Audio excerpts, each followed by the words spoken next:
പ്രിയപ്പെട്ട സഹോദരങ്ങളെ, നമ്മൾ കൈത്താക്കാലത്തേക്ക് പ്രവേശിക്കുകയാണ്.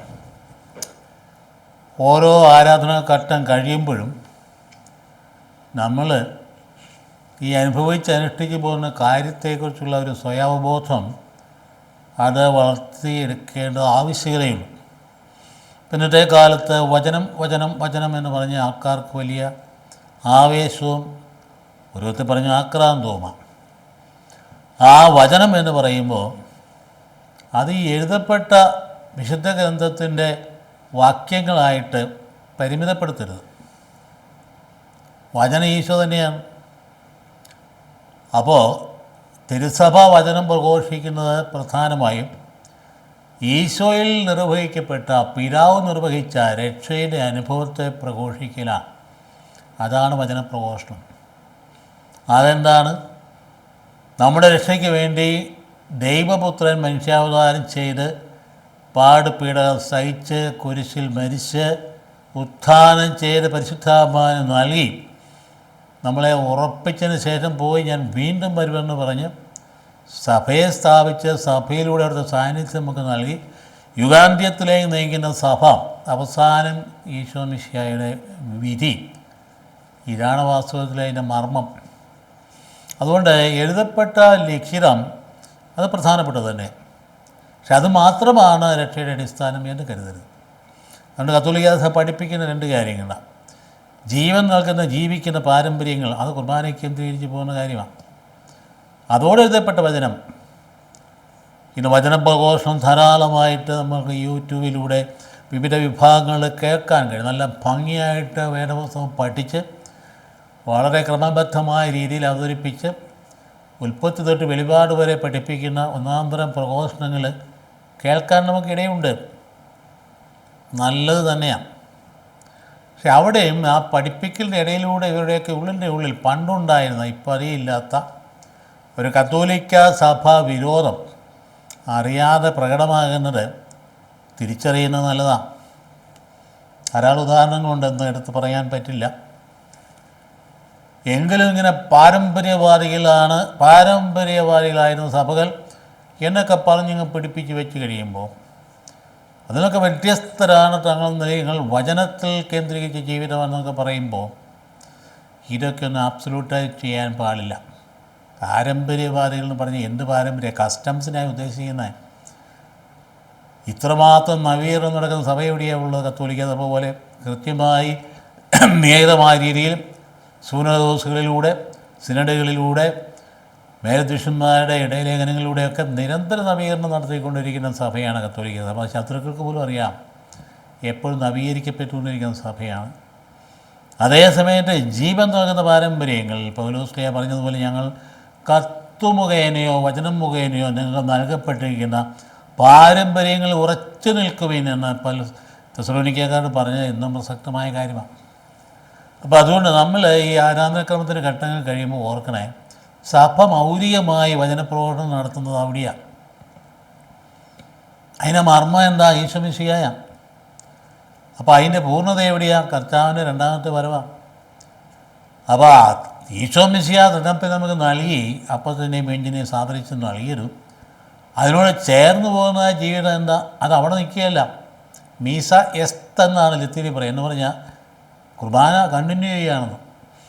അതായത് പെസഹ വ്യാഴാഴ്ചയാണ് ഇത്, അത് പ്രാവർത്തികമാകുന്ന ദുഃഖവെള്ളിയാഴ്ചയാണ്.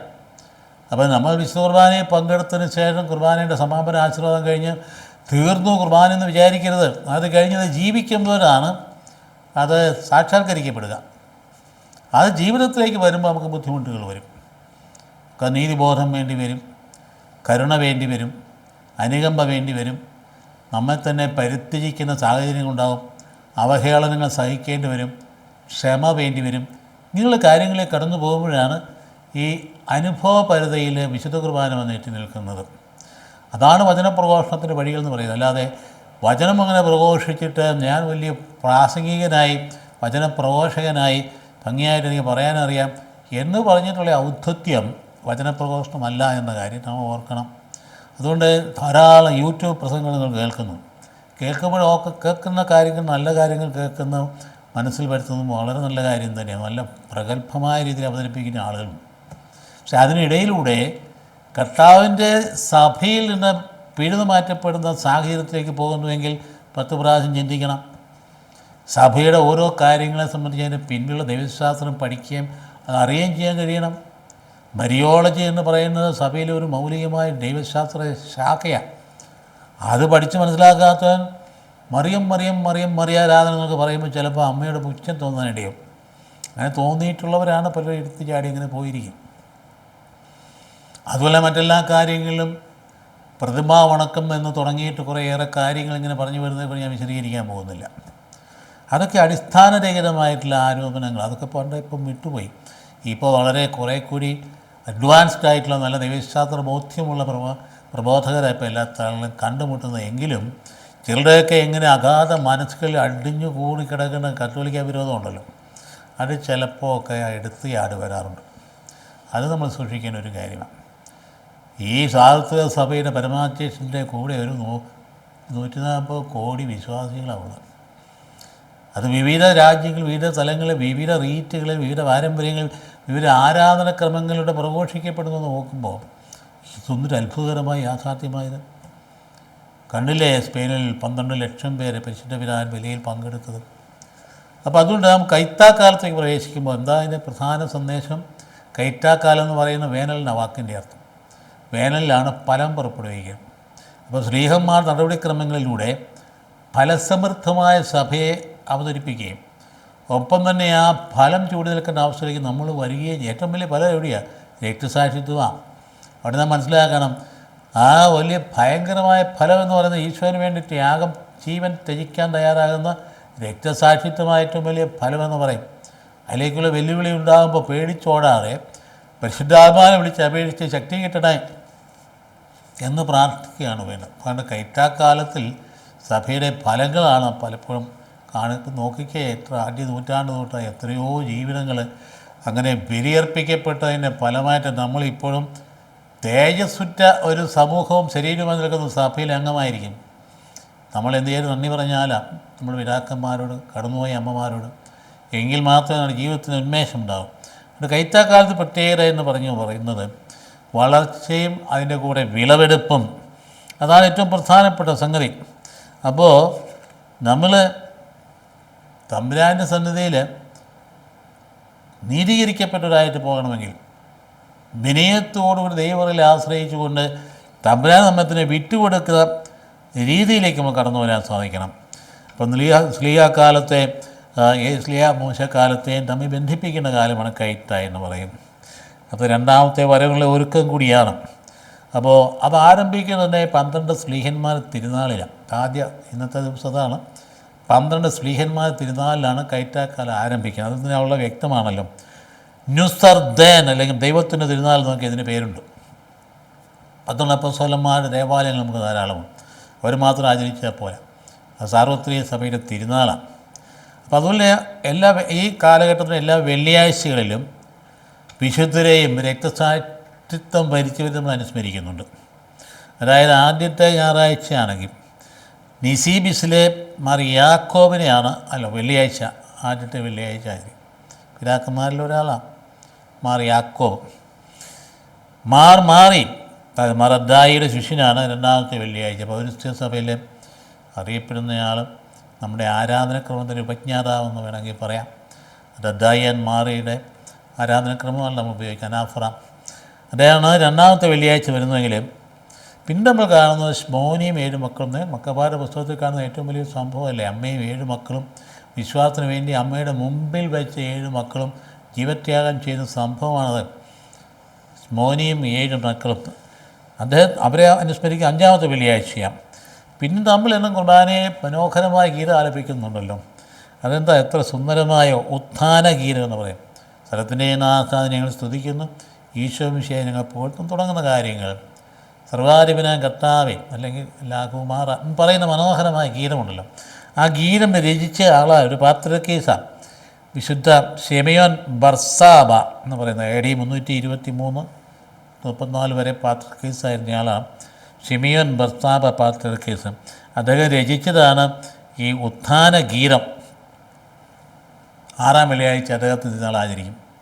ഉത്ഥാനഗീതം നമ്മുടെ ഹൃദയം ഇടിപ്പിന് ചേർന്ന് പോകുന്ന സംഗതിയല്ലേ. വിശുദ്ധ കുർബാനയുടെ പിരിമാറ്റി കഴിയുമ്പോൾ ഉണ്ടാകുന്ന ആ പ്രാർത്ഥനയുടെ അനുഭവം എന്ന് പറയുന്നു.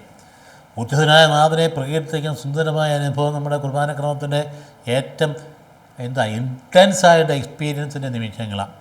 അപ്പോൾ ഈ വിശുദ്ധ പാത്രിക്കീസാണ്, ശിമയോൻ ബർസാബായാണ് അത് രചിച്ച് അദ്ദേഹത്തിൻ്റെ 6-ാം വെള്ളിയാഴ്ച നമ്മൾ അനുസ്മരിക്കുന്നത് അങ്ങനെയാണ്. അപ്പോൾ ഈ സഭയിൽ നിന്ന് സൽഫലങ്ങൾ കർത്താവ് കാത്തിരിക്കും. സൽഫലങ്ങൾ പുറപ്പെടുവിച്ചില്ലെങ്കിലും ദുരന്തമാണ്. അതുകൊണ്ടാണ് നമ്മുടെ ഇതിനകത്തെ വായനകളൊക്കെ മുന്നറിയിപ്പ് നൽകും. അതായത് സൽഫലങ്ങൾ പുറപ്പെട്ടില്ലെങ്കിൽ ഉണ്ടല്ലോ യേശയ്യായുടെ പുസ്തകത്തിൻ്റെ 5-ാം അധ്യായത്തിൻ്റെ മനോഹരമായ കീർത്തനം, എൻ്റെ പ്രിയൻ്റെ മുന്തിരിത്തോപ്പ് നല്ല ഫലങ്ങൾ കാത്തിരുന്ന് അതിനുവേണ്ടി വളമൊഴിച്ച് വെള്ളം നൽകി വെയിൽ കൊടുത്തു, അതിന് ശേഷം മതിൽ കെട്ടി അല്ലെ ചുറ്റുപാടും വേണ്ട വെയിൽ കെട്ടി എല്ലാം സംരക്ഷിച്ച് അവത്തെ മുന്തിരി ചക്കം കുഴിച്ചിട്ട് കാത്തിരുന്നപ്പം കിട്ടിയത് കാട്ടുമുന്തിരിപ്പഴമാണ്. ദുഷ്ടമായ ഫലങ്ങൾ പുറപ്പെടുവിച്ചു. അപ്പോൾ അതിന് തീർച്ചയായിട്ടും അതിൻ്റെ മുന്നറിയിപ്പ് എന്താണ്? അത് വെട്ടി തീയിലെറിയപ്പെടും. ഈ ന്യായവിധി എന്ന് പറയുന്നത് അതാണ്, അതിന് സംശയമൊന്നുമില്ല. അപ്പോൾ സഭ രക്ഷയുടെ പേടകമാണ്. അന്ധകാര ശക്തിയിൽ ആഞ്ഞടിച്ചാലും മണവാളനായ മിശിഹ അമരക്കാരനായി സാരഥ്യം വഹിക്കുന്നത് കൊണ്ട് അത് ജെറുസലേമിലേക്ക് തന്നെ നയിക്കും. അതിൻ്റെ അമരത്വമുണ്ട് ഈശോ. ഒരുപാട് സഭയെക്കുറിച്ച് ഇങ്ങനെ വലിയ ഭയങ്കര ഉത്കണ്ഠയോടെയൊക്കെ പറയുന്ന ആൾക്കാരുണ്ട്. അത് നല്ല കാര്യമാണ്, ആത്മാർത്ഥമാണെങ്കിൽ. അല്ലാത്തെങ്കിൽ നാം ഇതൊന്നും കാണുമൊന്നും ഭയപ്പെടേണ്ട കാര്യമില്ല. ഈ സഭ നമ്മുടേതല്ല, അത് കർത്താവിൻ്റേതാണ്. അതിനകത്ത് നമുക്കൊരു ശുശ്രൂഷയ്ക്ക് അവസരം നമ്മുടെ നൽകിയെങ്കിൽ നന്ദി പറഞ്ഞാൽ മതി. ബാക്കി കാര്യം കർത്താവ് നോക്കിക്കൊള്ളും. അതൊരു ബോധം നമുക്ക് വേണം. നമ്മളാരെയും നന്നാക്കാൻ പോകണ്ട, നമ്മളാദ്യം നമ്മളെ നന്നാക്കിയാൽ മതി. ഇവിടെ മാർപ്പാപ്പ തൊട്ട് കീഴെയുള്ളവരെ ആത്മ നന്നാക്കിയിട്ട് നമ്മൾ നന്നാകുമെന്ന് തീരുമാനിച്ചാൽ എന്നാ ചെയ്യാനാണ്? അങ്ങനെ തീരുമാനിക്കുന്നവർ അങ്ങനെ തീരുമാനിക്കട്ടെ. ഏതായാലും ശരി, സഭയെ മുമ്പോട്ട് കൊണ്ടുപോകുന്നത് മനുഷ്യരല്ല, ഈശോ മിശിഹായാണ്, അവിടുത്തെ അരുവിയാണ്. നമ്മളൊന്നും ഭയപ്പെടേണ്ട കാര്യമില്ല. അത് ലോകവും അതിൻ്റെ സമസ്തവും ചിലപ്പം എല്ലാ ഭൗതികമായ കാര്യങ്ങളൊക്കെ ചിലപ്പോൾ നശിപ്പിക്കപ്പെട്ടു പോയേക്കാം. പക്ഷേ കർത്താവിൽ വിശ്വസിക്കുന്നവരും നിലനിൽക്കേണ്ട കാര്യം ഈ കൈത്താക്കാലത്തിൻ്റെ വലിയ സന്ദേശമാണെന്ന കാര്യം ഓർപ്പിച്ചുകൊണ്ട് ആദ്യത്തെ ഞായറാഴ്ച വായനകൾ പ്രധാനമായും യാക്കോബിൻ്റെ 12 പുത്രന്മാരെ അവിടെയാണല്ലോ ആരംഭിക്കുന്നത്. ആ 12 ഗോത്രങ്ങളെ ആരംഭം അതാണ് ആദ്യത്തെ വായനയിൽ വരുന്നത്. പിന്നീട് വരുന്നത് ആ ഗിൽഗാലിൽ വെച്ച് യോർദാൻ വറ്റി വെള്ളം വറ്റി അക്കരെ കയറിക്കഴിഞ്ഞപ്പം മോശ പറഞ്ഞു 12 കല്ലുകളെടുക്കാൻ പറഞ്ഞു, എന്നിട്ട് ഇവിടെ അത് നാട്ടണം. പിന്നെ വാഗ്ദാനപേടം പിടിച്ച് നിന്നിരുന്ന ആ സ്ഥലത്ത് സ്ഥലത്ത് അവിടെ നടണം. സ്മാരകശിലകളെക്കുറിച്ചുള്ള വായനയാണ് വരുന്നതെങ്കിൽ വെളിപാടിൻ്റെ പുസ്തകത്തിൽ കുഞ്ഞാടിൻ്റെ മണവാട്ടിയായ കുഞ്ഞാടിൻ്റെ വിവാഹത്തിനോട് ചേർന്ന് 12 അപ്പസ്തോലന്മാരുടെ കാര്യം പറയുന്ന ആ ഭാഗം നമ്മുടെ ധ്യാനത്തിന് നൽകിയിരിക്കുകയാണ്. അതിൻ്റെ സമാപനത്തിൽ ഈശോ 12 പേരെ തിരഞ്ഞെടുക്കുന്നതാണ്. നമുക്ക് ആദ്യം ഓരോ ഘട്ടത്തെയും നോക്കുമ്പോൾ ഓർക്കണം, സ്ലീഹന്മാരുടെ കാര്യം അവസാനമായിട്ടുള്ളത്. നമുക്കുടെ ജീവിതത്തിൽ അവരാണ് അടിത്തറ. നിങ്ങൾ പണിയപ്പെട്ടിരിക്കുന്ന അപ്പസ്തോലന്മാരും പ്രവാചകന്മാരുമാകുന്ന അടിത്തറയിന്മേലാണ്.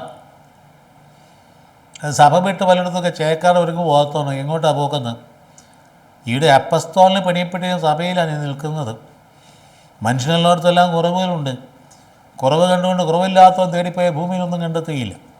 അതിന് അവനും തമ്പുരാൻ നൽകിയ സഭയ്ക്കകത്ത് ഉറപ്പായിട്ടുകൊണ്ട് അത് ധ്യാനിക്കുകയും പ്രാർത്ഥിക്കുകയും ചെയ്തുകൊണ്ട് അതിൽ ഫലം പുറപ്പെടുവിക്കാൻ നോക്കണം. അതിന് പകരം ഈ സഭ ഇതെന്തൊരു സഭയാണ്, ഇതിലെത്ര പേർ, ഇതിനകത്തുള്ള വൈദികരും ഉള്ള സന്യാസനും എല്ലാ ആപ്പാടെ കുഴപ്പക്കാരാ എന്നൊക്കെ വിചാരിച്ചുകൊണ്ട് ഇന്നത്തെ സാമൂഹിക അന്തരീക്ഷത്തിൽ സഭാവിരുദ്ധരും ദൈവവിരുദ്ധരും ആവുന്ന ആളുകൾ പ്രചരിപ്പിക്കുന്ന ആ പ്രചരണത്തിന് അടിമകളായിട്ട് പോയിട്ട് സഭയിൽ നിന്ന് അകന്നുപോയി വേറെ നിന്ന് ചെന്ന് ചാടാമെന്ന് വിചാരിച്ചാൽ അത് അക്കരപ്പച്ചയായിരിക്കും, അപകടകരമായ കാര്യമായിരിക്കും.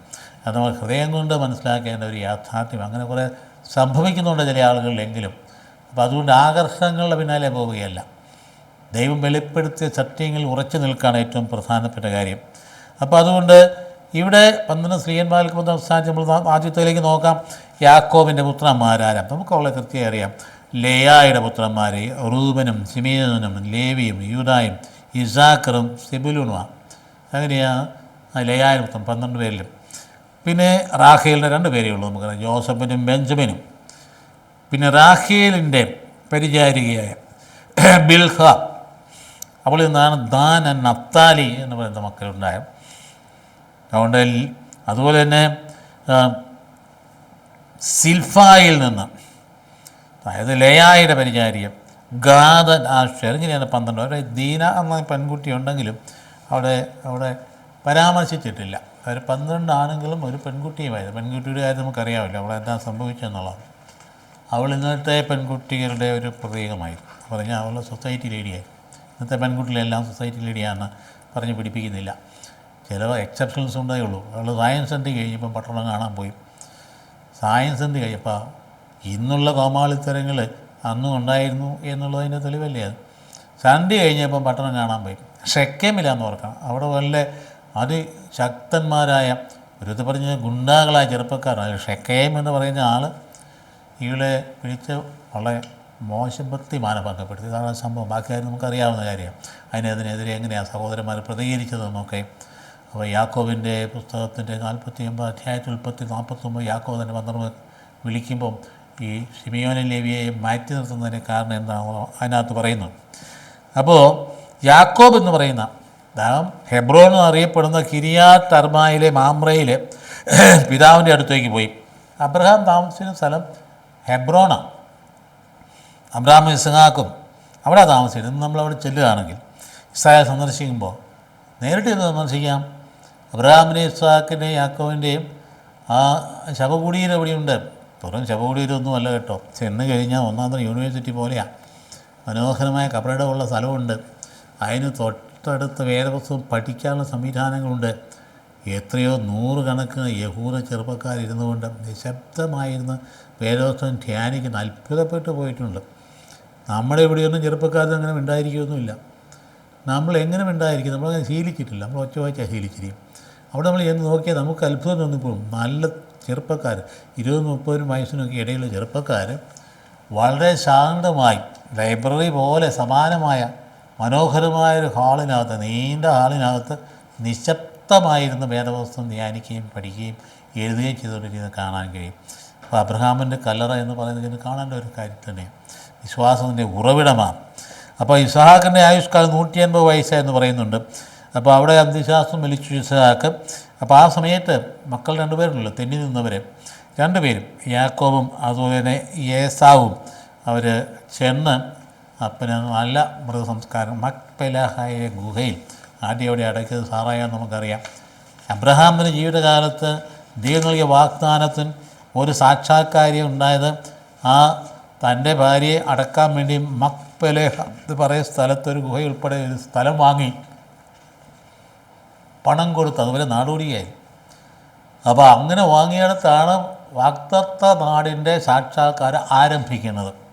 അപ്പോൾ അവിടെ നമുക്ക് 12 അപ്പസ്തോലന്മാരെക്കുറിച്ച് ചെറിയ ധാരണ മനസ്സിൽ വെച്ചുകൊണ്ട് അടുത്ത ഘട്ടത്തിലേക്ക് കിടക്കാം. അപ്പോൾ അതിൻ്റെ പ്രധാനമായ കാര്യം ഇതിൽ മനസ്സിലാക്കേണ്ടത്, അതായത് പൂർണ്ണതയുടെ അക്കമാണ് 12. വേദപുസ്തകത്തിലെ അക്കങ്ങളുണ്ട് കേട്ടോ. പൂർണ്ണതയുടെ അക്കം 3 പൂർണ്ണതയാണ്, 4 പൂർണ്ണതയാണ്, 12 പൂർണ്ണതയാണ്, 10 പൂർണ്ണതയാണ്. അപ്പോൾ 12 നിന്ന് അതിൻ്റെ ഗുണിതങ്ങൾ കടന്നു വരുന്ന 1,44,000 എന്നൊക്കെ പറയുന്നു. അപ്പോൾ അത് അതിൻ്റെ അങ്ങനെ ആ വിധത്തിൽ മനസ്സിലാക്കണ്ടേ. അല്ല അക്ഷരാർത്ഥത്തിൽ ഞങ്ങൾ രക്ഷപ്പെടുന്നവർ 1,44,000 പേരാണ് അതുകൊണ്ട് ഞങ്ങളുടെ കൂടെ എന്ന് പറഞ്ഞുകൊണ്ട് പറയുന്നവരെ അവരെ ആരും വിശ്വസിക്കേണ്ട. അത് അക്ഷരാർത്ഥത്തിൽ അത് വ്യാഖ്യാനിക്കേണ്ടത്. ഈ അക്കങ്ങൾക്ക് അർത്ഥമുണ്ട്. അപ്പോൾ അവിടെ സംസ്കരിച്ചു, രമ്യതയിലെത്തിക്കഴിഞ്ഞാൽ അവർ 2 പേരും യാക്കോബും ഏസാവും അവിടെ രമ്യതയിലെത്തിക്കഴിഞ്ഞാൽ സംസ്കരിച്ചു. രണ്ടാമത്തെ ഭാഗത്ത് കടക്കുമ്പോൾ നമ്മൾ നോക്കുന്നത് സ്മാരകശിലകളെക്കുറിച്ചാണ്. യോശുവയുടെ പുസ്തകത്തിന് 4 അധ്യായം 1 തൊട്ട് 9 വരെ വാക്യങ്ങൾ.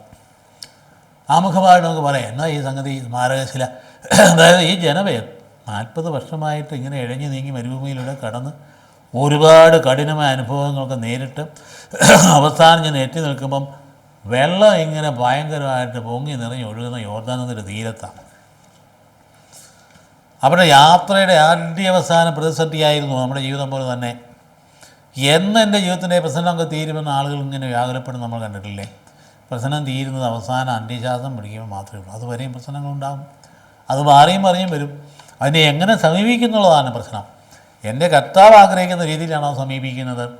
ഞാൻ സമീപിക്കുമ്പോൾ എൻ്റെ കൂടെ കർത്താവുണ്ടെന്നുള്ള ബോധ്യമുണ്ടോ?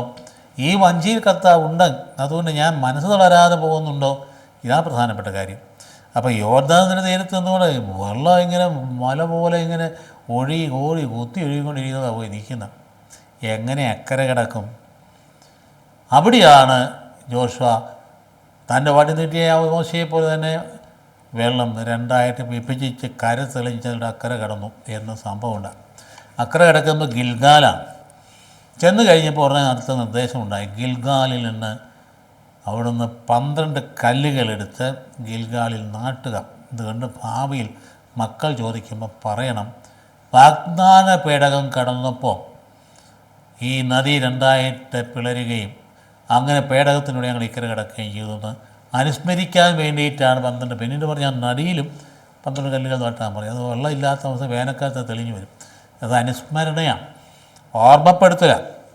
ഇപ്പോൾ തന്നെ ഭാഗം വായിച്ചു നോക്കുകയും ജനയോദ്ധാനിൽ കാലുകുത്തി കഴിഞ്ഞപ്പോൾ കർത്താവ് ജോഷുവായോട് അരുളി ചെയ്തു, ഓരോ ഗോത്രത്തിൽ നിന്ന് ഒരാളെ വീതം എന്ന തരത്തിൽ 12 പേരെ തിരഞ്ഞെടുക്കുക. അവരോട് പറയുക, യോർദാന നടുവിൽ പുരോഹിതന്മാർ നിന്നിരുന്ന സ്ഥലത്ത് നിന്ന് 12 കല്ല് കൊണ്ടുവന്ന് ഇന്ന് രാത്രി നിങ്ങൾ താവളം അടിക്കുന്ന സ്ഥലത്ത് സ്ഥാപിക്കണം. കർത്താവിൻ്റെ കൽപ്പനയാണ്. എവിടെ നിന്നാണ്? അതായത് ഈ പറയുന്ന പുരോഹിതന്മാർ നിന്നിരുന്നിടത്ത്. ആലോചിച്ച് നോക്കിയ പൗരോഹിത്യത്തിൻ്റെ മൂല്യം കണ്ടോ? അതായത് വാഗ്ദാന പേടവും പുരോഹിതനോട് നിൽക്കുന്നിടത്താണ് രക്ഷയുണ്ടായത്. സഭയിലെ പൗരോഹിത്യം എന്ന് പറഞ്ഞ ആൾക്കാരിപ്പം ചോദിക്കാറുണ്ടല്ലോ, വൈദികരെ കണ്ടുപോകാനും മോശമായി ചിത്രീകരിക്കുന്ന ആ കാര്യങ്ങൾ എന്നും കേട്ടുണ്ടല്ലോ ഇരിക്കുന്നത്. ഒരു കാര്യമാണ് ഇരിക്കുന്നത്, നമുക്ക് ഒരു പുരോഹിതനേ ഉള്ളൂ, അത് ഈശോ മിശിഹായാണ്. ഈശോ മിശിഹായുടെ പ്രതീകം ആ പേടകം.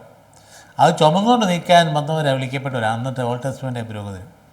ഈ പുതിയ നിയമത്തിൽ അതുതന്നെയാണ്. ഈശോ മിശിഹായെ സംഭവിച്ചുകൊണ്ട് നടക്കുക, അദൃശ്യനായ അവിടുത്തെ സാന്നിധ്യത്തെ ദൃശ്യവൽക്കരിക്കുന്ന ശുശ്രൂഷ പുരോഹിതരാണ് സഭയിലുള്ളത്. അവരാരും പുണ്യാന്മാരൊന്നുമല്ല, അവർ ദൈവം തിരഞ്ഞെടുത്തവരാണ്. ദൈവത്തിൻ്റെ വിളി അവരിലുണ്ട്, ദൈവത്തിൻ്റെ അഭിഷേകം അവരിലുണ്ട്. അവരെല്ലാവരും നൂലിൽ കെട്ടി താഴെ ഇറക്കപ്പെട്ട മാലാഖമാരൊന്നുമല്ല. അതുകൊണ്ട് പുരോഹിതൻ എന്ന് പറഞ്ഞാൽ നമുക്ക് ഈശോ മിശിഹായാണ്.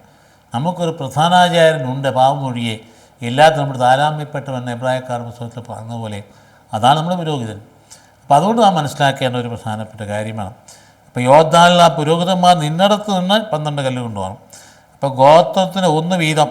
ഇപ്പം എന്തിനാത് 12 പേരെ യോശുവ വിളിച്ച് പറഞ്ഞതുപോലെ, അതായത് ഒരു ഐക്യം, യൂണിറ്റി, ജനത്തിൻ്റെ യൂണിറ്റി കാണിക്കാനാണ്. 12 പേര് ഒന്നിച്ച് പ്രതീകാത്മകമായി, അതായത് പ്രാതിനിധ്യം അനുസരിച്ചാണ്.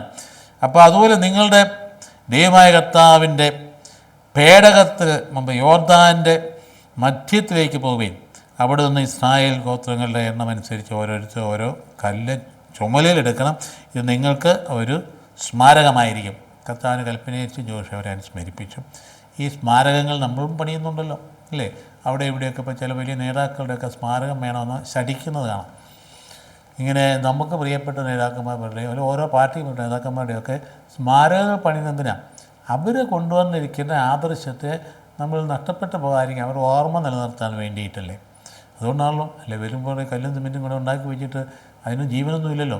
അവർ പ്രതിനിധാനം ചെയ്യുന്ന ഒരു പ്രത്യേക ശാസ്ത്രമുണ്ട്, അത് ഓർക്കാൻ വേണ്ടി. ഇത് എന്ത് സൂചിപ്പിക്കുന്നു? ഭാവിയിൽ നിങ്ങളുടെ മക്കൾ ചോദിക്കുമ്പോൾ അവരോട് പറയണം, കർത്താവിൻ്റെ വാഗ്ദത്ത പേടകം നദി കടന്നപ്പോൾ യോർദാനിലെ ജലം വിഭജിക്കപ്പെട്ടു. ഈ കല്ലുകൾ എക്കാലവും ഇസ്രായേൽ ജനത്തിന് ഇക്കൽ അനുസ്മരിപ്പിക്കണം. സത്യത്തിൽ നമ്മെ സംബന്ധിച്ച് അതെന്താ ഈ വാഗ്ദാന പേടകം എന്ന് പറയുന്നത്? വാഗ്ദാന പേടകം അല്ലെങ്കിൽ ഈ സ്മാരക ശിലയെന്ന് പറയുന്നത് നമുക്ക് പരിശുദ്ധ കുർബാനയാണ്. അതായത് കല്ലും മണ്ണും കൂടെ ഉണ്ടാക്കിയ സാധനമൊന്നുമില്ല. നിത്യമായ സ്മാരകം അതാണ്. നമ്മൾ പഠിപ്പിക്കണം, വേദപാഠം പഠിപ്പിച്ച് മാത്രമല്ല, വീട്ടിൽ മാതാപിതാക്കളും മക്കൾക്ക് പറഞ്ഞു കൊടുക്കണം. ഈശോ മിശിഹാ ചെയ്ത പ്രവൃത്തി ദൈവപിതാവിൻ്റെ പദ്ധതിയാണ്. ലോകത്തിൽ ക്രിസ്തു ജനിച്ചിട്ടില്ലെന്ന് പറയുന്ന ആളുകളുടെ ഇടയിലാണ് നമ്മൾ ജീവിക്കുന്നത്. പക്ഷെ നമുക്ക് നന്നായിട്ടറിയാം, തീർത്ഥത്തിൽ 2ാമത്തെ ആൾ മനുഷ്യനായിട്ട് അവതരിച്ചുവെന്നും അവിടെ പലസ്തീനായി പ്രത്യക്ഷപ്പെട്ടുവെന്നും പാപപരിഹാരാർത്ഥം കുരിശിൽ മരിച്ചുവെന്നും. അപ്പോൾ ഈശോ മിശിഹായിൽ നടന്ന ഈ രക്ഷണീയ സംഭവം അവിടുത്തെ ഉത്ഥാനത്തിലൂടെ പരിശുദ്ധാത്മാവിൽ നമ്മൾ നിറഞ്ഞു നിൽക്കുമ്പോൾ അത് മക്കൾക്ക് പറഞ്ഞു കൊടുക്കണ്ടേ? ആ രക്ഷാകര അനുഭവം നമ്മൾ പറഞ്ഞു കൊടുക്കുന്നത്, അത് ആവിഷ്കരിക്കുന്ന വേദിയാണ് പരിശുദ്ധ കുർബാന എന്ന് പറയുക. നമുക്ക് ആദ്യാവസാനം അതിൻ്റെ പ്രാർത്ഥനകളൊക്കെ ശ്രദ്ധിച്ച് നോക്കിയാൽ നമുക്കറിയാം, നമ്മൾ ഹൃദയം ജ്വലിക്കേണ്ടതാണ്. നമ്മൾ ഓടിച്ചെന്ന് കുർബാന കണ്ടിട്ട് പെട്ടെന്ന് പോകാൻ നിലയിൽ യാന്ത്രികതയല്ല അവിടെ വേണ്ടി. അതിൻ്റെ പ്രാർത്ഥനകളെ നിറഞ്ഞു നിന്നുകൊണ്ട് ആത്മാവിൻ്റെ അഭിഷേകവും നിറവും അനുഭവം ഏറ്റവും പ്രധാനപ്പെട്ട കാര്യമാണ്. അപ്പോൾ അത് നമ്മൾ കണ്ടില്ലേ. അപ്പോൾ അപ്പസ്തോലന്മാർ അവരെത്രയെ 12 പേര്, 12 കല്ലുകൾ. അതുകൊണ്ട് ഗിൽഗാലിൽ തന്നെ എല്ലാം ഗിൽഗാലിലും ഇതുപോലെ തന്നെ 12 പേര്, അതായത് ഗോത്രപ്രതിനിധികളും. അപ്പോൾ നദിയിലും അത് നാട്ടണം. എന്തിനാ? വെള്ളം വറ്റി കഴിയുമ്പോൾ കാണാൻ വേണ്ടി, ജലനിരപ്പ് താഴുമ്പം. അപ്പോൾ ഇതൊരു അടയാളമായിരിക്കും. അത് എന്തിനാ അടയാളം? പ്രത്യാശ പകരുന്നതാണ്. പൂർവികരെ ഏറ്റവും വലിയ പ്രതിസന്ധിയുടെ നടുവിൽ ഞാൻ എത്തി നിന്നപ്പോൾ അവരെ കർത്താവ് വാഗ്ദാന പേടത്തിൻ്റെ പ്രാതിനിധ്യത്തിലൂടെ ആ കരയ്ക്ക് കടത്തി.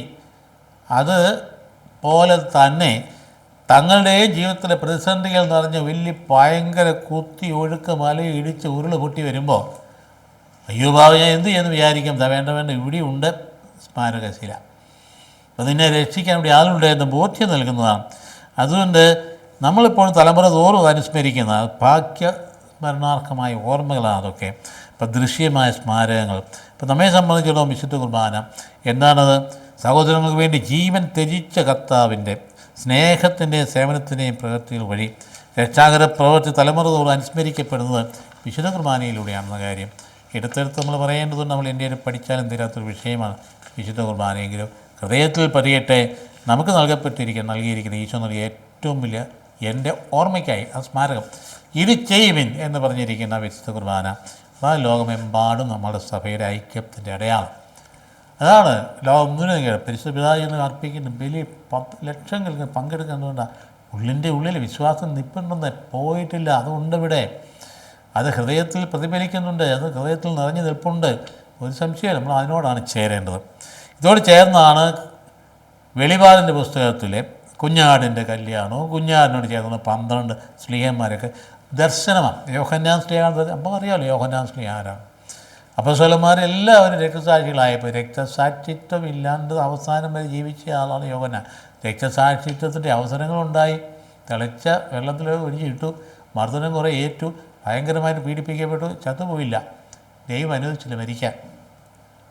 അതാണ് അതിൻ്റെ പ്രധാനപ്പെട്ട കാര്യം. അവസാനം ഒരു വന്യമൃഗങ്ങൾ കൊത്തി തിന്നിട്ട് കത്തിപ്പറിക്കട്ടെ എന്ന് വിചാരിച്ചു മനുഷ്യവാസമില്ലാത്ത പാൽമോസ് ദ്വീപിലേക്ക്, തുർക്കിയിൽ നിന്ന് കുറച്ച് അല്ലാത്തൊരു സ്ഥലമാണ്, അതിലേക്ക് വലിച്ചെറിഞ്ഞ് അവിടെ കിടന്നത് നിസ്സഹായനായി ഒറ്റപ്പെട്ട് സങ്കടപ്പെട്ട് തൻ്റെ സഭയിൽ നിന്ന് പറിച്ചെറിയപ്പെട്ടു, തൻ്റെ ജനത്തിൽ നിന്ന് പറിച്ചെറിയപ്പെട്ടു, തൻ്റെ ആരാധനാനുഭവത്തിൽ പറിച്ചെറിയപ്പെട്ട് അവിടെ കിടന്ന് രാത്രി ഏങ്ങലടിക്ക് കരയുമ്പോഴാണ് തമ്പുരാൻ്റെ ദർശനമുണ്ടാകുന്നത്, വെളിപാടുണ്ടാകുന്നത്. എന്ത് ഭയങ്കരമാണ്. നമുക്ക് ആ വെളിപാടിൻ്റെ പുസ്തകങ്ങൾ പറഞ്ഞു വെച്ചിട്ട് കാര്യങ്ങളൊക്കെ കണ്ടതും കാര്യങ്ങളൊക്കെ അത് ആലോചിച്ചിരുന്ന എഴുതൊന്നുമല്ല, അത് അവിടെ വെളിപ്പെട്ടതാണ്. എത്ര വെളിപ്പാട് എപ്പോഴാണ് ഉണ്ടാകുന്നത്? ഏറ്റവും ദുസ്സഹമായ സഹനത്തിൻ്റെ നടുവിലാണ് വെളിപാടുണ്ടായത്. ആ വെളിപാടിൻ്റെ ഭാഗത്തിൽ 21 അധ്യായം 9-20 വാക്യം നമ്മളിന്ന് കാണും. നമുക്ക് വെളിപാട് പുസ്തകം പഠിക്കണം. അതിനകത്ത് ഒരുപാട് പ്രതീകാത്മകതയുണ്ട്. അതിൽ പറഞ്ഞ അക്കങ്ങളൊക്കെ അതിന് അർത്ഥമുള്ളതാണ്. അത് വളരെ പ്രതീകങ്ങളിലൂടെ അവതരിപ്പിച്ചിരിക്കുന്നു എന്നതാണ്. അതൊരു വ്യത്യസ്ത സാഹിത്യമാണ് വെളിപാട് സാഹിത്യം എന്ന് പറയുന്നത്. അപ്പോൾ അതുകൊണ്ട് അത് ഏതാണ്ട് 12-ാം നൂറ്റാണ്ടിൽ കത്താന് മുമ്പ് 2 നൂറ്റാണ്ട് നിലനിന്നിരുന്ന പ്രത്യേക ഒരു സാഹിത്യ രൂപമാണത്. അപ്പോൾ അതെല്ലാം മനസ്സിലാക്കും. അപ്പോൾ നമ്മളിപ്പോൾ ഇതിലേക്ക് കൃത്യം ഒരു ചെറിയ ഭാഗത്തേക്ക് വരുന്നത് അവസാനത്തെ 7 മഹാമാരികൾ എന്ന് പറഞ്ഞാൽ 7 പാത്രങ്ങൾ പിടിക്കുന്ന 7 ദൂതന്മാരിൽ ഒരുവൻ വന്ന് എന്നോട് പറഞ്ഞു. ഈ 7 ഒത്തിരി പ്രധാനപ്പെട്ടത് അതിനകത്ത് എന്നെല്ലാം അവിടെ ഉണ്ട്. 7 കാഹളങ്ങളുണ്ട്. 7 സഭകൾക്കുള്ള കത്തിലൂടെയാണ് ആരംഭിക്കുന്നത് മുഴുവൻ. കണ്ടില്ലേ 7 സഭകൾ നമ്മൾ മനസ്സിൽ വളർത്തുക എന്തെല്ലാം ആദ്യത്തെ ഓരോ സഭയും കൂടെ എഫേസസുള്ള സഭ, പെർഗാമൂസിലെ സഭ, സ്മിർനായിലെ സഭ, ഫിലാദൽഫിയയിലെ സഭ, ഇങ്ങനെ 7 സഭകളെക്കുറിച്ച് പറഞ്ഞിട്ടാണ് പിന്നെ ഇങ്ങോട്ട് 7 കാഹളങ്ങൾ, അവസാനം വന്ന 7 മഹാമാരികൾ. അങ്ങനെയുള്ള ഒരുപാട് കാര്യങ്ങൾ അതിനകത്തുണ്ട്. നമുക്ക് ഓർക്കാം. വരൂ കുഞ്ഞാടിൻ്റെ മണവാട്ടിയെ ഞാൻ നിനക്ക് കാണിച്ചു തരാം. ദർശനമാണ്. കുഞ്ഞാടിൻ്റെ മണവാട്ടിയെ കാണിച്ചു തരാം. ആരാ വളരെ കിട്ടിയ സഭയെക്കുറിച്ച് പറയുന്നത്. നീയൊന്നും വിഷമിക്കേണ്ടെന്ന്, നിൻ്റെ സഭ നശിക്കില്ലെന്ന്, നിന്നെ തകർത്താലും തകരില്ലെന്ന് ഇത് കാണിച്ചു കൊടുക്കുക. വരൂ.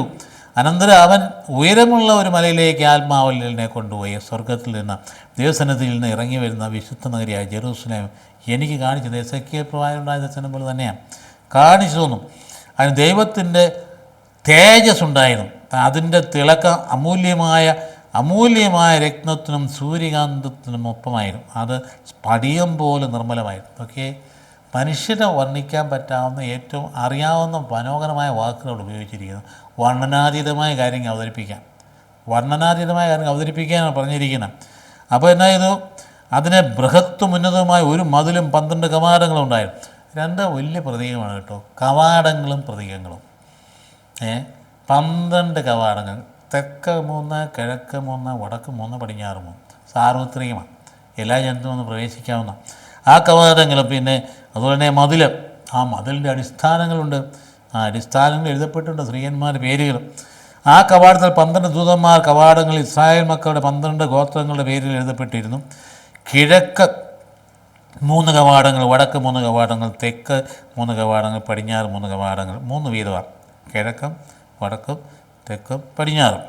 നഗരത്തിന് മതിലിന് 12 അടിസ്ഥാനങ്ങളുണ്ടായിരുന്നു. അവയിന്മേൽ കുഞ്ഞാടിൻ്റെ 12 അപ്പോസ്തലന്മാരുടെ പേരുകൾ. എന്നോട് സംസാരിച്ചവൻ്റെ അടുക്കൽ നഗരവും അതിൻ്റെ കവാടങ്ങളും മതിലുകളും അളക്കാൻ സ്വർണം കൊണ്ടുള്ള അളവുകൾ ഉണ്ടായിരുന്നു. അതായത് അളക്കാൻ എന്ന് പറയുമ്പോൾ അതൊരു വിശുദ്ധ ആയത് അടിസ്ഥാനമായ ഹോളി ഓഫ് ഹോളീസിൻ്റെ ആ പ്രതീകത്തിലാണ് ഇത് അവതരിപ്പിച്ചിരിക്കുന്നത്. നഗരം സമചതുരമായി സ്ഥിതി ചെയ്തിരുന്നു. അതിന് നീളത്തോളവും തന്നെ വീതി. അവന് ആ ദണ്ഡുകൊണ്ട് നഗരം അളന്നു.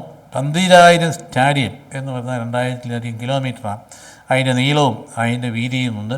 അതിന് തുല്യം അവൻ അതിൻ്റെ മതിലുകൾ വളർന്നു. മനുഷ്യൻ്റെ തോതനുസരിച്ച് 144 മുഴം. അതുതന്നെ ദൂതൻ്റെ തോളും. അപ്പോൾ മതിൽ സൂര്യകാന്തം കൊണ്ടും നഗരം തനി സ്വർണം കൊണ്ടും നിർമ്മിച്ചതും സ്ഫടിക തുല്യം നിർമ്മലവുമായിരുന്നു. പിന്നെ അങ്ങോട്ട് പറയുന്നതൊക്കെ മനുഷ്യനെ വർണ്ണിക്കാൻ പറ്റുന്ന രീതിയിലുള്ള രത്നങ്ങളുടെ പേരുകൾ എടുത്താണ് പറഞ്ഞിരിക്കുന്നത്. അതായത് അതിൻ്റെ അടിസ്ഥാനങ്ങൾ പണിയപ്പെട്ടിരിക്കുന്നതുകൊണ്ടാണ് രത്നം കൊണ്ടാണ്. അത് ഒന്നാമത്തെ അടിസ്ഥാനം സൂര്യകാന്തം. പിന്നെ അങ്ങോട്ട് പോവുക. സൂര്യകാന്തം, ഇന്ദ്രനീലം, വൈഡൂര്യം, മാരതകം അല്ലെങ്കിൽ ഗോമേതകം, മാണിക്യം, ചന്ദ്രകാന്തം, പത്മരാഗം, പുഷ്പരാഗം, അതുപോലെ തന്നെ പവിഴം, ഇതെല്ലാം വന്നിട്ട് അവസാനം 12ാമത്തെ വജ്രം. അപ്പം ഇങ്ങനെയുള്ള 12 കവാടങ്ങളും 12 അപ്പസ്തോലന്മാരുടെ അടിസ്ഥാനങ്ങളും അപ്പോൾ അവിടെ ഉണ്ടായിരുന്നു എന്നുള്ള കാര്യം എടുത്ത് പറഞ്ഞ് ആ ഭാഗം നമ്മൾ നൽകിയിരിക്കുന്നത് എന്തിനാണ്? സ്ലീഹന്മാരുടെ കാര്യം എടുത്ത് ഓർമ്മിപ്പിക്കാൻ വേണ്ടിയിട്ട്. സഭ പണിയപ്പെട്ടിരിക്കുന്ന സ്ലീഹന്മാരിലാണ്. അത് മഹത്വീകൃതമായ സഭയെക്കുറിച്ച് അവിടെ പറയുന്നത്. അവിടുത്തെ ആ ദർശനം അതാണ്. അപ്പോൾ യോഹന്നാൻ പറഞ്ഞു കൊടുക്കുന്ന തമ്പുരാൻ കാണിച്ചു കൊടുക്കാൻ നിൻ്റെ ഈ സഹനത്തിനൊക്കെ അർത്ഥമുണ്ട്, നിൻ്റെ പീഡനങ്ങളൊക്കെ അർത്ഥമുണ്ട്, നിൻ്റെ കൂട്ടുകാരെല്ലാം വധിക്കപ്പെട്ടു. പക്ഷേ പേടിക്കേണ്ട, ഇവിടെ ഇതാ സഭ സ്വർഗീയ ജെറുസലേം പുതിയ ജെറുസലേമായിട്ട് അണിഞ്ഞൊരുങ്ങി വരിക. ആരാ? കുഞ്ഞാടിൻ്റെ മണവാട്ടിയായിട്ട്, സഭകർത്താവിൻ്റെ മണവാട്ടിയായിട്ടാണ്. അതുകൊണ്ട് ആ സ്വർഗീയ യാഥാർത്ഥ്യം അവതരിപ്പിക്കുക. അതായത് ദൈവം തന്നെ സ്നേഹിക്കുന്നവർക്കായി സജ്ജീകരിച്ചിരിക്കുന്ന കണ്ണുകൾ. പസ്കോറിയത്തിൽ പറയുന്ന കണ്ണുകൾ കാണാതെയോ ചെവികൾ കേൾക്കുകയോ മനുഷ്യ മനസ്സ് ഗ്രഹിക്കുകയോ ചെയ്തിട്ടില്ല എന്ന് അപ്പോസ്തലൻ പറയുന്നു. കൊരിന്ത്യർക്ക് 1 ലേഖനത്തിൻ്റെ 2-9 വാക്യം ദൈവം തന്നെ സ്നേഹിക്കുന്നവർക്ക് സജ്ജീകരിച്ചിരിക്കുന്ന കാര്യങ്ങളായി പറഞ്ഞു വെച്ചിരിക്കുന്നത്. അതുകൊണ്ട് അതിൻ്റെ പ്രതീകത്തിൻ്റെ ഓരോ ഘടകത്തിന് വിശാംശമല്ല, അതിൻ്റെ പ്രതീതിയാണ് നമ്മൾ മനസ്സിലാക്കേണ്ടത്. വെളിപാടിൻ്റെ അതായത് എന്നെ വളരെ ഉയർന്ന ഒരു മലയിലേക്ക് കൊണ്ടുപോയി. അവിടെ എൻ്റെ മുമ്പിൽ ഒരു പട്ടണത്തിൻ്റേത് പോലെ ഒരു രൂപമുണ്ടായിരുന്നു പറയാം. മണവാട്ടിയാണ് അവിടെ. ആ മണവാട്ടി കർത്താവിൻ്റെ ആ ജെറുസലേം, പുതിയ ജെറുസലേം ഈശോ മിശിഹായുടെ മണവാട്ടിയുടെ പ്രതീകമായിട്ട് അവതരിപ്പിച്ചിരിക്കുക. അപ്പോൾ അവിടെ ഈ വ്യത്യാസം കാണിക്കുന്നുണ്ട്. ഒരിടത്ത് മണവാട്ടി, വേറൊരിടത്ത് മഹാവേശ്യ, ബാബിലോൺ എന്ന പേരിൽ അറിയപ്പെടുന്നതാണ്. അപ്പോൾ ജെറുസലേമും ബാബിലോണും ഇതിൻ്റെ വൈരുദ്ധ്യാത്മയുടെ അവതരിപ്പിച്ചിരിക്കുക. അപ്പോൾ മരുഭൂമിയും മലയിലേക്ക് കൊണ്ടുപോയി, മരുഭൂമിയിലേക്കല്ല മലയിലേക്ക് കൊണ്ടുപോയി. അപ്പോൾ അതുകൊണ്ട് ഇപ്പോൾ ഈ ചില പ്രബോധനങ്ങളൊക്കെ പണ്ടൊക്കെ ചില ആളുകൾ ഇങ്ങനെ ബാബിലോണിൽ മഹാവേശ്യ എന്ന് പറഞ്ഞിട്ട് ഇൻറ്ററക്റ്റായിട്ട് അത് കത്തോലിക്ക സഭയ്ക്കിട്ട് വെക്കുന്ന രീതി പണ്ടുണ്ടായിരുന്നു. ഇപ്പോൾ ഇല്ല. ഇപ്പോൾ ഒരുപാട് പുരോഗതിയൊക്കെ വേദപുസ്തകം കുറേയൊക്കെ വ്യാഖ്യാനിച്ച് പഠിക്കാൻ തുടങ്ങി. അതിന് കുറച്ചുകൂടിയൊക്കെ പണ്ടത് അക്ഷരാർത്ഥത്തിലുള്ള വ്യാഖ്യാനമല്ല, ആരും പറഞ്ഞു കൊടുത്തില്ല. കുറേക്കൂടെ വേദപുസ്തകം പഠിക്കുമ്പോൾ പ്രധാനമായിട്ടും അതിൻ്റെ ട്രഡീഷൻ ക്രിറ്റിസിസം, അതിൻ്റെ ലിറ്റററി ക്രിറ്റിസിസം, അതിൻ്റെ ടെക്സ്റ്റുവൽ ക്രിറ്റിസിസം, ഇതെല്ലാം കണ്ട് അതിൻ്റെ ട്രഡീഷൻ കിട്ടി ഇതെല്ലാം കൂടെ ഒപ്പിച്ചുമ്പോൾ അതിൻ്റെ അർത്ഥം ഉൾക്കൊള്ളാൻ പറ്റുള്ളൂ. അതൊക്കെ ആ പഠനമൊക്കെ ഇന്ന് പുരോഗമിച്ചിട്ടുള്ളത് കൊണ്ട് കത്തോലിക്ക സഭയ്ക്കെതിരായിട്ടുള്ള പണ്ടുണ്ടായ വാദഗതികളൊക്കെ ഇപ്പോൾ അസ്ഥാനത്തായിട്ടുള്ളൂ. അപ്പോൾ പലതവണ മുൻകൂട്ടി അറിയിച്ചെങ്കിലും ഇവിടെ വെളിപാടിൻ്റെ പുസ്തകത്തിൽ എടുത്തു പറയുന്നൊരു കാര്യമുണ്ട്. അതായത് നമുക്ക് ആനന്ദിക്കാം, ആഹ്ലാദിച്ച് ആർപ്പ് വിളിക്കാം, അവിടുത്തേക്ക് മഹത്വം നൽകാം. എന്തെന്നാൽ കുഞ്ഞാടിൻ്റെ വിവാഹം നിശ്ചയിച്ചിരിക്കും. അതായത് ഈശോ മിശിഹാ രണ്ടാമത് വന്ന് സഭയെ തന്നോട് ചേർക്കുന്നതാണ് വിവാഹം എന്ന് പറയും. കർത്താവിൻ്റെ 2ാമത്തെ വരവിൽ കുഞ്ഞാടിന് വിവാഹം നിശ്ചയിച്ച് തന്നോട് ചേർക്കുന്ന അവിടുത്തെ മണവാട്ടി ഒരുങ്ങി വന്നു കഴിഞ്ഞിരിക്കുന്നു. വിശുദ്ധ നഗരമായ പുതിയ ജെറുസലേം ഭർത്താവിനായി അണിഞ്ഞൊരുങ്ങിയ മണവാട്ടിയെ പോലെ കണ്ടില്ലേ, സ്വർഗത്തിൽ നിന്ന് ഇതാ ദൈവസന്നിധിയിൽ നിന്ന് ഇറങ്ങി വരുന്നത് ഞാൻ കണ്ടു. അതെ, കത്തോടെയാതെ കർത്താവിൻ്റെ രണ്ടാമത്തെ വരവിൽ സഭ തന്നോട് ചേർക്കപ്പെടുമെന്നുള്ളതിൻ്റെ ആ വലിയ സത്യത്തെ ആവിഷ്കരിച്ചിരിക്കുന്നതാണ് ഇവിടെ. അതുപോലെ തേജോമയമായിരുന്നു. എസെക്കിയേലിൻ്റെ പുസ്തകത്തിൽ 43-40 അധ്യായങ്ങളിലൊക്കെ എടുത്ത് പറയുന്നുണ്ട്. ഇസ്രായേലിൻ്റെ ദൈവത്തിൻ്റെ മഹത്വം അത് ആ കിഴക്കിൽ നിന്ന് വരുന്നു. ദർശനിക്കുക, പ്രവാചകൻ ദർശിക്കുന്ന മനോഹരമായ ഭാഗമാണ്. കിഴക്ക് മഹത്വം വരുന്നു. അവിടുത്തെ ആഗമനത്തിൻ്റെ ശബ്ദം പെരുവെള്ളത്തിൻ്റെ ഇരമ്പൽ പോലെയാണ്. ഭൂമി അവിടുത്തെ തേജസ് കൊണ്ട് പ്രകാശമാനമായി എന്ന് എസെക്കിയേൽ പ്രവാചകൻ പറയും. നമുക്കറിയാം, ആ പ്രവാചകനാണ്. തൊട്ടടുത്ത ഭാഗങ്ങളിൽ പറയും, ദേവാലയത്തിന് കിഴക്കേ പടിപ്പുരയിലൂടെ ദൈവത്തിൻ്റെ മഹത്വം പുറത്തേക്ക് പോകുന്ന ഞാൻ കണ്ടു എന്ന് പറയും ഞാൻ പ്രവാചകൻ 11-ാം അധ്യായത്തിൽ പറയുന്നത്. ഇവിടെ ആ കിഴക്കേ ആ പുരയുടെ അതിൻ്റെ കിഴക്കേ വാതിലിലൂടെ ദൈവത്തിൻ്റെ മഹത്വം അകത്തേക്ക് വരുന്നത് ഞാൻ കണ്ടു. നാം മനസ്സിലാക്കുന്നതൊക്കെ എന്താണെന്നുള്ളത് തമ്പുരാൻ്റെ ജനത്തെ വീണ്ടെടുക്കുന്നതാണത്. ബാബിലോൺ അടിമത്തത്തിലേക്ക് പോയപ്പോൾ ദൈവത്തിൻ്റെ മഹത്വം കൂടെ അങ്ങ് പോയതാണ്. പീഡകൾ സഹിച്ച് വിശുദ്ധീകരിക്കപ്പെട്ട് തിരിച്ചിഞ്ഞവരും ആ മഹത്വം കൂടെ ഇങ്ങ് വരുന്നതാണ്.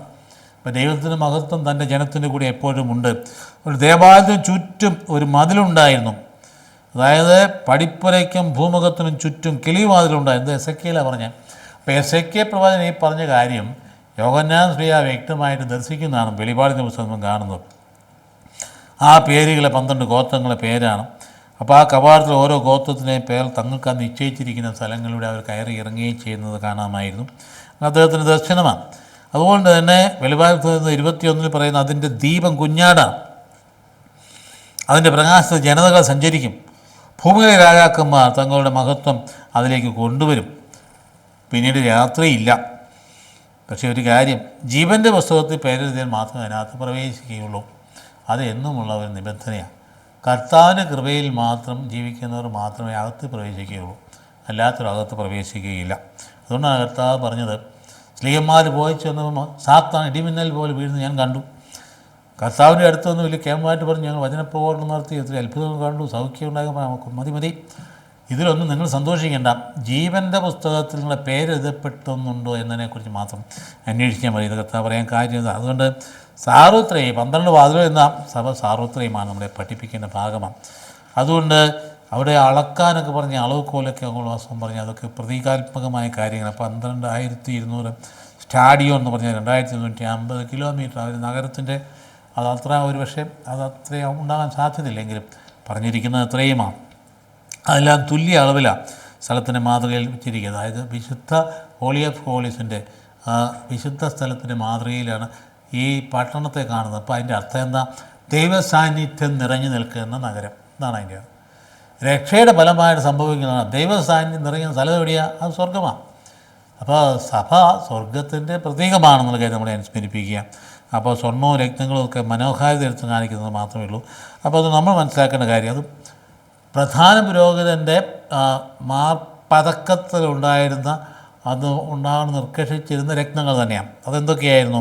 പുരോഹിതൻ്റെ വസ്ത്രത്തിൽ ഉരസ്ത്രാണം വേണം, എഫോദ് വേണം, നീലയങ്കി വേണം, ചിത്രത്തൈലുള്ള അങ്കി വേണം, തലപ്പാവ് വേണം, അരപ്പട്ടം വേണം. ഇതൊക്കെ അവിടെ പറഞ്ഞിട്ടുണ്ട്. എവിടെയാണ്? പുറപ്പാട് 28-ൽ 17 അധ്യായത്തിൽ പറഞ്ഞ് വെച്ചിട്ട് നമ്മൾ എടുത്ത് നോക്കിയില്ലേ. നമ്മളവിടെ സമാപിപ്പിക്കുകയാണ്. ആ വിശദീകരണം മനസ്സിലാക്കുമ്പോൾ ഇത് ഈശോയുടെ രണ്ടാമത്തെ വരും, സഭ ഈശോയോട് ചേർക്കപ്പെടുന്നതും, അപ്പോൾ ആ സഭയാകുന്ന പുതിയ ജെറൂസലേമിലേക്ക് പ്രവേശിക്കാൻ, അതായത് ജീവൻ്റെ പുസ്തകത്തിൽ പേരെഴുതിയിട്ടുള്ളവർ അവർ ആ നന്മയുടെ വഴിയിലേക്ക് തിരിയാനും ആഹ്വാനം നൽകുന്ന ഭാഗം കഴിഞ്ഞാൽ പിന്നെ കർത്താവ് സ്ത്രീയന്മാരെ തിരഞ്ഞെടുക്കുന്ന ഭാഗം. മത്തായി സുവിശേഷത്തിൻ്റെ 10-ാം അധ്യായം 1-15 വരെ വാക്യങ്ങളാണ്. നമുക്കറിയാം, വളരെ പരിചിതമായ കാര്യങ്ങളാണ്. ഈശോ സ്ത്രീയന്മാരെ തിരഞ്ഞെടുത്ത് അവരുടെ പേരും കാര്യങ്ങളൊക്കെ പറഞ്ഞു വെച്ചിരിക്കും. ഇതെന്താ പറയുന്നത്? അവൻ തൻ്റെ 12 ശിഷ്യന്മാരെ വിളിച്ച് അശുദ്ധാത്മാക്കളെ ബഹിഷ്കരിക്കാനും എല്ലാ രോഗങ്ങളും വ്യാധികളും സുഖപ്പെടുത്താനും അവർക്ക് അധികാരം നൽകി. അപ്പോൾ അഭിഷേകത്തിന് അധികാരമുണ്ട്. എന്താ? 2 അശുദ്ധാത്മാക്കളെ ബഹിഷ്കരിക്കാനും, അതുകൊണ്ട് കൂടാതെ രോഗങ്ങളും വ്യാധികളും ഒക്കെ സുഖപ്പെടുത്താനും. അതുകൊണ്ട് ആ രോഗവ്യാധി സൗഖ്യം എന്ന് പറയുന്നത് മുഴുവൻ നമ്മൾ മനസ്സിലാക്കണം. കുറേ ആത്മീയமான സംഗതിയാണ്. നിൻ്റെ രോഗത്തിൻ്റെ അടിസ്ഥാനം പാപമാണ്.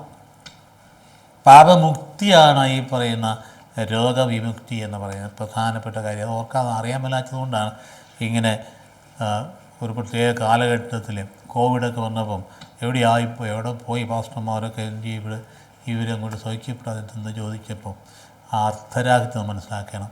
അതായത് പാപത്തിൻ്റെ ഫലമായിട്ടാണ് രോഗം വരുന്നത്. പാപം മാറിക്കഴിഞ്ഞാൽ നീ ആരോഗ്യമുള്ളവനെ വിശുദ്ധീകരിക്കപ്പെട്ട് മുൻപോട്ട് പോവുകയാണ്. ആ 12 അപ്പോസ്തലന്മാരുടെ പേരുകൾ താഴെ പറയുന്നു. നമുക്കറിയാം. ഒന്നാമൻ പത്രോസ്, അതുകൂടാതെ എന്ന് വിളിക്കപ്പെടുന്ന ശിമയോൻ, അവൻ്റെ സഹോദരൻ അന്ത്രയോസ്, സബദിയിലെ പുത്രന്മാർ യാക്കോബും യോഹന്നാനും, ഇടിയുടെ മക്കൾ എന്ന് അവരെക്കുറിച്ച് പറയും. ഇടിമിന്നൽ. കാരണം എന്തുകൊണ്ട്? അവരുടെ സമറിയായ വെച്ച് കർത്താവിനോട് പറയും. സമറിയാക്കാർ ഉപദ്രവിക്കുന്നതുകൊണ്ട് ആകാശത്ത് ഇടിമിന്നൽ ഇറക്കി ഇവർ തട്ടിക്കളയാമെന്ന് കർത്താവ് എന്നോട് പറഞ്ഞ ആൾക്കാരാണ് ഇവർ. കാരണം അങ്ങനെ അഗ്നി ഇറങ്ങുന്നത് കണ്ടിട്ടുണ്ട് ഏലിയ പ്രവാചകൻ്റെ കാലത്ത്. അതുപോലെ തന്നെ സബദിയിലെ പുത്രന്മാരെ യാക്കോബ്, യോഹന്നാൻ, ബീലിപ്പോസ്, ബർത്തലോമ്യ, തോമസ് ചുങ്കക്കാരൻ, മത്തായി ഹെൽപ്പയുടെ പുത്രനായ യാക്കോബ്, തദ്ദേവൂസ് കാനാൻകാരൻ ശിമയോൻ, പിന്നെ യേശുവെ ഒറ്റിക്കൊടുത്ത യൂദാസ് കറിയോത്ത.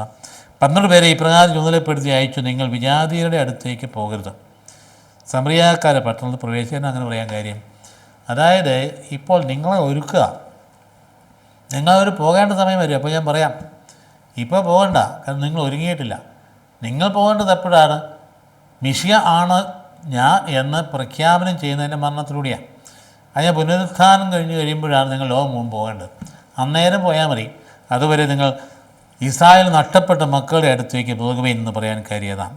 പോകുമ്പോൾ സ്വർഗരാജ്യം സമീപിച്ചിരിക്കുന്നു പറയുന്നത്. കർത്താവ് ഓർക്കും ഈ വിജാതിരെ മാറ്റി നിർത്തില്ല. മാറ്റി നിർത്തിയെങ്കിൽ പറഞ്ഞില്ലേ, ആ കാനാൻകാരി സ്ത്രീയെ സൗഖ്യപ്പെടുത്തി വിട്ടതില്ലേ, ശാദാദ് പിന്നെ മകനെ സുഖപ്പെടുത്തി വിട്ടില്ലേ. അപ്പോൾ കർത്താവ് ഈ പറഞ്ഞ ഒരു പ്രധാനപ്പെട്ട സംഗതി, ഉദ്ധിതനായ നാഥനിൽ നിന്നാണ് സുവിശേഷം ലോകമെങ്ങും പോകേണ്ടത്. അപ്പോൾ രോഗികളെ സുഖപ്പെടുത്തുകയും മരിച്ചവരെ ഉയർപ്പിക്കുകയും കുഷ്ഠരോഗികളെ ശുദ്ധരാക്കുകയും പിശാചുകളെ ബഹിഷ്കരിക്കുകയും ചെയ്യുവിൻ. ദാനമായി നിങ്ങൾക്ക് കിട്ടിയ ദാനമായി കൊടുക്കുക. നമുക്ക് കിട്ടിയ വിശ്വാസം അത് പങ്കുവയ്ക്കാൻ നമുക്ക് ചുമതലയാണ്. മരിച്ചവരെ ഉയർപ്പിക്കാനാണ് പറഞ്ഞിട്ട്. അപ്പം വിചാരിക്കാമോ നമ്മൾ ചെന്ന് കഴിഞ്ഞാൽ മരിച്ചു വീട്ടിൽ നിൽക്കുക.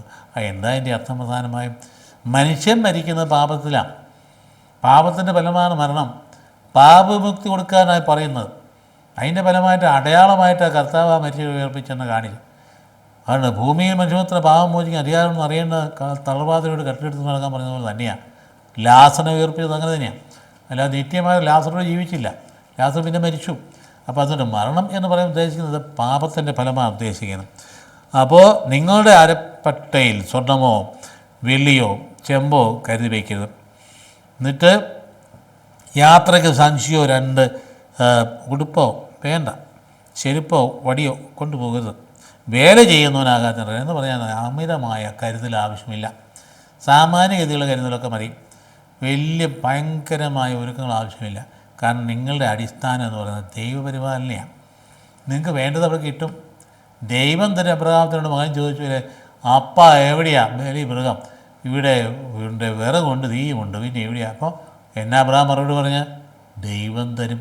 യാവേ ഐരേ, ദൈവം തരുമെന്നാണ് പറയുന്നത്. അതുകൊണ്ട് ദൈവപരിപാലനയെ ശ്രമിക്കണം. നിങ്ങൾ ഇനി എന്തെങ്കിലും വലിയ ഭയങ്കര സാമ്പത്തികപരമായി ചെന്നാൽ സുവിശേഷ പ്രകോപനം നടക്കില്ല. അവിടെയൊന്നും കർത്താവിനെ പ്രവേശിക്കാൻ പറ്റില്ല. അവിടെ സുഖലോപലമായ ജീവിതം നടക്കുകയുള്ളൂ. നിങ്ങളൊന്നും വേണ്ട, നിങ്ങൾ പോയേച്ചാൽ മതി. ദൈവാത്മാക്കളെ നയിക്കും. നിങ്ങൾ ഏതെങ്കിലും പട്ടണത്തിലോ ഗ്രാമത്തിലോ പ്രവേശിക്കുമ്പോൾ അവിടെ യോഗ്യതയുള്ളവൻ ആരെന്ന് അന്വേഷിക്കുകയും അവിടെ വിട്ടുപോകുന്നവരെ അവനോട് കൂടി താമസിക്കുകയും ചെയ്യും. പ്രധാനപ്പെട്ട കാര്യം, യോഗ്യതയുള്ളവൻ്റെ കൂടെ താമസിക്കും എന്ന് പറഞ്ഞാൽ സമൂഹത്തിൽ ഭയങ്കര ഉതപ്പ് തട്ടിച്ചവൻ്റെ കൂടെ താമസിച്ചാൽ അപ്പോൾ നിങ്ങളെ വാക്കുകൾക്ക് അർത്ഥമില്ലാണ്ട് വരും. അതിന് വിവേകമെന്ന പുണ്യം ഉണ്ടായിരിക്കാം. നിങ്ങൾ ആ ഭവനത്തിൽ പ്രവേശിക്കുമ്പോൾ അതിന് സമാധാനം ആശംസിക്കണം. ആ ഭവനം അർഹതയുള്ളതാണെങ്കിൽ നിങ്ങളുടെ സമാധാനം അതിൽ വസിക്കും. അർഹതയില്ലാത്തതാണെങ്കിൽ നിങ്ങളുടെ സമാധാനം നിങ്ങളിലേക്ക് തന്നെ മടങ്ങും. ഇത് നമുക്ക് വളരെ പരിചിതമായ ഭാഗങ്ങൾ. ആരെങ്കിലും നിങ്ങൾ സ്വീകരിക്കാതിരിക്കുകയോ നിങ്ങളുടെ വചനം ശ്രമിക്കാതിരിക്കുകയോ ചെയ്താൽ ആ ഭവനം അഥവാ പട്ടണം വിട്ടുപോകുമ്പോൾ നിങ്ങളുടെ പാദങ്ങളെ പൊടി തട്ടിക്കളയും എന്ന് പറഞ്ഞാൽ തിരസ്കാരത്തിലൂടെ പ്രതികരിക്കണമെന്നാണ് പറഞ്ഞു വരുന്നത്. അല്ലാതെ മിണ്ടാപോരുതെന്ന്. നമുക്ക് പ്രതികരണം ചെയ്ത് നഷ്ടപ്പെട്ട സമൂഹമാണിപ്പോൾ. എവിടെല്ലാം കാലിന് തിരസ്കരണം ഉണ്ടാകുന്നു, ഏതെല്ലാം തരത്തിൽ സഭയെ തമസ്കരിക്കുന്നു, എത്ര പേരെ പ്രതികരിക്കുന്നത്. സത്യത്തിൽ നമുക്ക് നാണം കെട്ട് ലജ്ജിതരാവേണ്ടതല്ലേ? സഭയെ കുറ്റം പറയുന്നതോടെ നന്നായിട്ട് എണീറ്റ് തന്നെ പ്രതികരിക്കാൻ പറ്റണ്ടേ? കിട്ടാവുന്ന മാധ്യമങ്ങളിലൂടെ ഇന്ന് ഡിജിറ്റൽ വേൾഡാണ്. എന്തെല്ലാം നമ്മുടെ കയ്യിൽ ഇരിപ്പുണ്ട്, അതെടുത്തുകൊണ്ട് പ്രതികരിക്കേണ്ടത്. എത്ര പേരുണ്ട് പ്രതികരിക്കുന്നവരായിട്ട്? സത്യത്തിൽ സഭയെ കണ്ടമാനം തേജോവധം ചെയ്തുകൊണ്ട് ഇല്ലാതാക്കാൻ ശ്രമിക്കേണ്ട ശക്തിയുടെ മുമ്പിൽ നമ്മൾ മിണ്ടാതെ നടക്കരുതെന്ന് അതിൻ്റെ അർത്ഥം. ആ പാദങ്ങളെ പൊടി തട്ടിക്കളെ പ്രതികരിക്കണമെന്ന് ഈ പറഞ്ഞിരിക്കുന്നതിൻ്റെ അർത്ഥം. അതുകൊണ്ട് വിധി ദിവസത്തിൽ ആ പട്ടണത്തേക്കാൾ സ്വതം കോമർ ആ ദേശം കൂടുതൽ ആശ്വാസമുണ്ട്. സത്യമായി നമ്മൾ പറയുന്ന കർത്താവ് പറയുന്നത് നമുക്ക് ധൈര്യം പകരേണ്ടതല്ലേ? അതുകൊണ്ട് നമ്മുടെ സുവിശേഷ പ്രബോധനം ഒരു മറയും തുറയുമില്ലാതെ ആരെയും പേടിക്കാൻ തന്നെ മുമ്പോട്ട് പോകണം. നമുക്ക് ഭൗതിക നേട്ടങ്ങൾക്ക് വേണ്ടിയിട്ടല്ലല്ലോ, നമുക്ക് നേട്ടങ്ങൾക്ക് വേണ്ടിയിട്ടൊന്നുമല്ല. നമുക്ക് ആളുകൾ തെറ്റിദ്ധാരണ നമ്മളെക്കുറിച്ചിട്ട് നമ്മളെന്തോ ഭൗതിക നേട്ടങ്ങൾക്ക് വേണ്ടിയിട്ട് നടക്കുന്നവരാണെന്നാണ്. അങ്ങനെയല്ല. സഭയുടെ ജീവൻ എന്ന് പറഞ്ഞാൽ അതല്ല. അതുകൊണ്ട് ഈ പഴയ കാര്യം, പഴയ ആ വ്യവസ്ഥയും പുതിയതും കൂടി ചേർത്ത് കണ്ടില്ലേ, ആ 12 ഗോത്രങ്ങളോട് ചേർന്ന് 12 സ്ത്രീയന്മാർ. ഇപ്പോൾ കർത്താവ് പൂർത്തിയാക്കാനാണ് വന്നിരിക്കും. എന്നിട്ട് ആ വ്യവസ്ഥയെ കർത്താവ് തള്ളിക്കളയില്ല, ആ വ്യവസ്ഥയിലേക്ക് പൂർത്തിയാക്കാണ് 12 സ്ത്രീയന്മാർ. അതുപോലെ തന്നെ 12 കവാടങ്ങൾ, അത് 12 ഗോത്രങ്ങളുടെ പേരോട് എഴുതി വെച്ചിരിക്കുന്നു. ആ 12 കവാടങ്ങൾ പ്രധാനപ്പെട്ട അതിനുള്ള മതിൽ, ആ മതിൽ ആ 12 അപ്പോസ്തലന്മാർ പേരെഴുതി വെച്ചിരിക്കുന്നു. അതിനകത്ത് ഇപ്പോൾ നാം കാണുന്നത് പത്രോസ് എല്ലായിടത്തും എല്ലാ ലിസ്റ്റിലും ഒന്നാമനാണ്. അതായത് എല്ലായിടത്തും, അതായത് 3 സമാന്തര സുവിശേഷങ്ങളിലും നടപടി പുസ്തകത്തിലുമൊക്കെ ഒന്നാമൻ എപ്പോഴും പത്രോസ്. കർത്താവിൻ്റെ നിശ്ചിതമായിട്ടുള്ളൊരു തീരുമാനമാണ്. കർത്താവ് സ്നേഹിക്കുന്ന ശിഷ്യനെന്ന് പറയുന്നത് ആരാ? യോഹന്നാനെ അല്ലല്ലോ ഉത്തരവാദിത്തം ഏൽപ്പിച്ച്. പലപ്പോൾ ആൾ വിചാരിക്കും കർത്താവ് എന്നോട് ഇത്രയും സ്നേഹമുണ്ടായിട്ട് എന്നെ ഏൽപ്പിക്കാൻ. കർത്താവ് നിന്നെ വേറെ കാര്യങ്ങൾ ഉപയോഗിക്കുന്നത്. ഇവിടെ കർത്താവിനെ തള്ളിപ്പറഞ്ഞവനെയാണ് ഏൽപ്പിച്ചിരിക്കുന്നത്. അപ്പോൾ അത് വല്ല വൈരുദ്ധ്യമാണ് നമുക്ക് തോന്നുന്നത്. അത് ഈശോയുടെ പദ്ധതിയാണ്, അക്കാര്യം നമ്മൾ ഓർത്തിക്കേണ്ട. അപ്പോൾ പത്രോസ് ഒന്നാമനാണ്. 8ാമനാണ് മത്തായി, ചുങ്കക്കാരൻ. എന്താ ഈ ചുങ്കക്കാരനെ വെച്ചിരിക്കുന്നത്? ചുങ്കക്കാരെന്ന് പറയാൻ കാര്യം എന്നാ? നമുക്കതിൻ്റെ അർത്ഥവ്യാപ്തി മനസ്സിലാകില്ല. അവിടെ അന്ന് ചുങ്കക്കാരെന്ന് പറഞ്ഞാൽ പുറന്തള്ളപ്പെട്ടവനാണ്, പാപികളുടെ പാപിയാണ്, കണ്ടാൽ കല്ലെറിയും, അങ്ങനെയുള്ളവനാണ്. അതുകൊണ്ട് സക്കറിയോസ് മരത്തെ കയറിയത് അതുകൊണ്ടാണ്. ആ ഒളിച്ചിരിക്കുകയായിരുന്നു, ഏറിയിട്ടാതിരിക്കണം. അങ്ങനെയുള്ള ഒരുവനെ കർത്താവ് എല്ലാ തരത്തിലുള്ള ആൾക്കാരെ കൂട്ടത്തിൽ കൂട്ടി. ഒരു വിഭാഗത്തെ മാറ്റി നിർത്തിയില്ല, തഴയപ്പെട്ടവനെയൊക്കെ കൂട്ടത്തിൽ കൂട്ടി.